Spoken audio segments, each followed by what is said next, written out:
What's up guys, welcome back to the Bass Fishing Declassified YouTube channel. In this video, we're going to have 3 anglers from 3 different regions of the country giving their best tips about how to fish rock piles in the fall. Let's get into it. In the northern part of the country, you've got a lot of fish that are in transitional phase. So you've got some fish that are going shallow, some fish that are going deep towards their wintering grounds, and therefore the fish are really spread out. One way you can combat that is by identifying rock piles. Rock piles are going to be one of the best pieces of structure that these fish, whether shallow or deep, are going to be utilizing. I personally like to look for rock piles up on shallow flats because that's where some of your most active feeding fish are going to be located. The rock piles act as a home base. The fish will use it both as an ambush location as well as a place that will start absorbing sunlight and therefore provide heat, because remember, we've got falling water temperatures this time of year and heat will be attracting the bass. Other than the shallow flats, I like to look for those deep humps. You got humps anywhere from 15 to 30 feet of water. Generally speaking, you will have little rock piles that are scattered on some of those humps, and those rock piles are going to be your sweet spots. It's a great way to find some of the bigger smallmouth in your local lake. Also, if you happen to live on a river like I've got behind me, isolated rocks and small rock piles can be a river fisherman's dream this time of year, because those fish will be setting up behind the eddies that those rock piles are creating, and therefore that's where they're going to be doing their eating. So it makes for a fantastic place to fish because that's where the fish are going to be found. Anytime you're talking about fishing rock piles, there are a number of different baits that will work. Some of my favorites, if I'm fishing shallow rock piles this time of year, you're talking about some crankbaits, jerk baits, even a topwater bait brought over the top of the rock pile if you're not in too deep a water can be a very good bait. Other than that, don't forget about your Ned rigs, your drop shots, and even small Carolina rigs. They can be excellent. If you happen to be offshore, you need to start thinking about some of your heavier deep water baits like your big football head jigs, your heavy Carolina rigs, your drop shots. Those are going to be some of the best baits to get down to those deeper depths. If you can get a deep diving crankbait, that's another great choice to create some sort of deflection. One tip for you guys, if you're fishing rock piles and you're fishing either in natural current like a river or you have wind-driven current, generally speaking, the most active fish will be on the upstream portion of that rock pile. So if you've got a big rock pile that's maybe 50 feet long, most of the fish are going to be on the upstream side. They're letting the wind or natural current blow those bait fish and the other things the bass are feeding on to them. So the most active fish and the easiest ones to catch will be on the upstream side of the rock.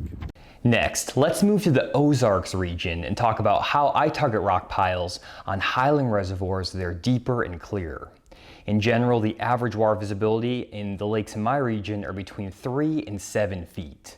This means that the rock piles I'm targeting are going to be in depths of 10 foot all the way out to 40 feet of water. The way I find these rock piles is by graphing with my side imaging. What I'm looking for on side imaging are isolated rock piles that are no bigger than the front deck of my boat here. I'm looking for rocks that are set up in a smooth bottom area and that really pop on the side imaging screen. In the Ozarks, you have a lot of rocks on the bottom, and if you find a giant rock field that's maybe half a football field size, those fish can spread out in it, and it's going to be a lot harder to figure out exactly where they are. So the way that I target rock piles is, again, looking for the more isolated, smaller patches of rocks that are surrounded by smoother bottom, because that's what's going to draw the fish, and you're going to have more fish setting up on those isolated spots in a smaller area, making them a little bit easier to catch. You can also graph these spots with your down imaging to try to see fish on those rocks, but a lot of times those fish are going to be so tight to the rocks, they won't show up on your 2D sonar or down imaging. Therefore, I prefer to just graph for these rock piles and try to see the general depth they're in, and then fish a lot of them until I start getting bit. Then once I fish 10 or 15 rock piles and start getting bit in, let's say, 15 feet of water, I'll then just keep fishing those rock piles in 15 feet around that same area. Day to day, you might find that some fish are in rocks that are 20 feet deep, the next day they're in 10 foot of water, the next day they're in 30 feet of water. So you just have to kind of fish a bunch of rock piles to get a feel for the depth they're in, and then eventually you're going to find that key depth and you can replicate that around your lake. Now, in terms of where I actually look for rock piles on the lake, it depends on how far into the fall we are. If it's really early fall, late September, early October, I'm gonna be looking in the mouths of the creeks or even out on the main lake. And then as we get further into the fall, late October into November, I'm looking more in the middle of the creeks and even into the back of the creeks.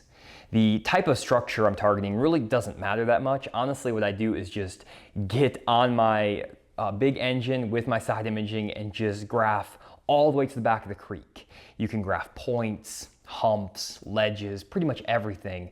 You're not really worried that much about the structure. You're really just worried about finding those isolated rock piles, regardless of what type of structure they're on.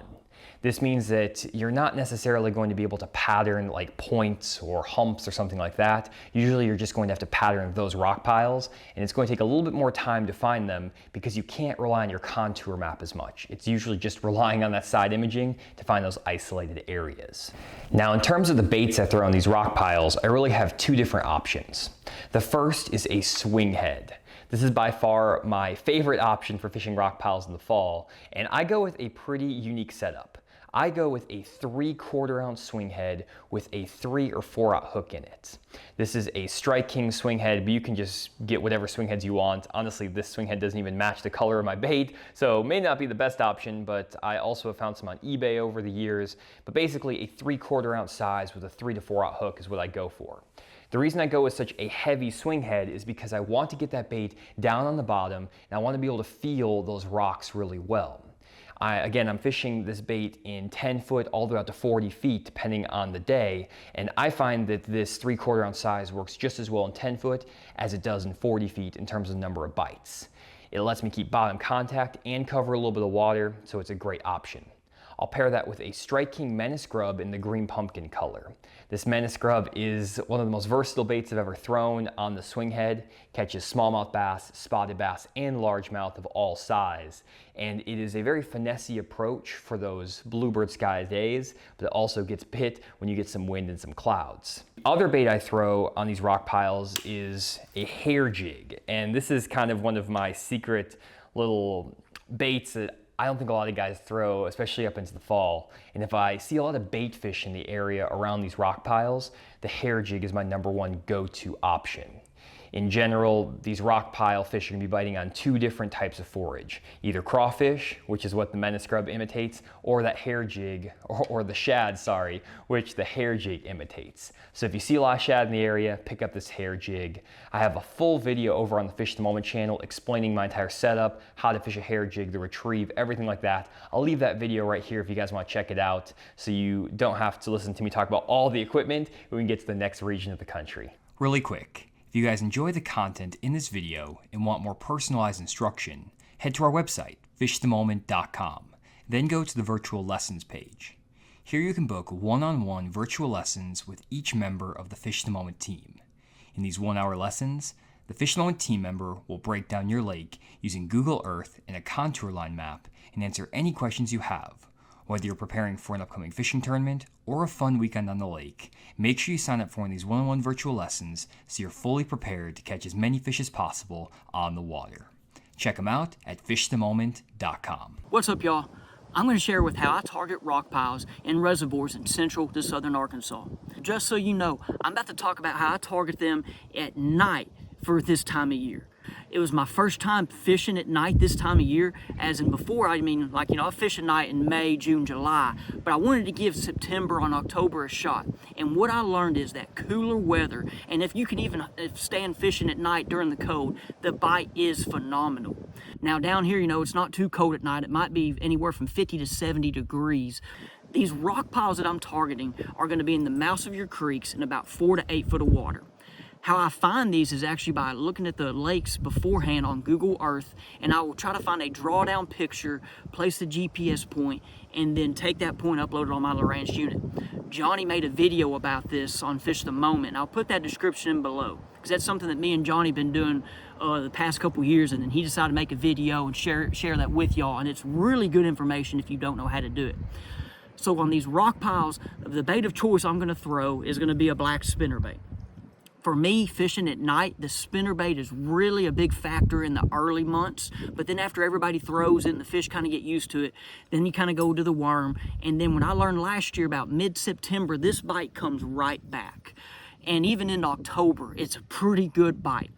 What I think happens is those bigger fish, of course, the cooler nights are coming, and they're coming out from them deep water holes, and they're going up and feeding. And they still will feed at night. My second bait that I throw is the Fish the Moment offshore jig by Jewel Bait Company. It's one of Johnny Staples. I know y'all seen him catch a lot of fish on it, and that's one, like I said, that's one of my favorite jigs to throw as well. So I'll fish these rock piles with either the black spinnerbait or the Fish the Moment offshore jig. Now, once I did learn last year with this too is, you know, I have my rock piles in my Lowrance unit, but then I have the live scope now. Now, just so y'all know, I didn't see many fish at night. You know, like I said, let's say this rock pile is an 8 foot of water. I didn't see many fish to spin around it.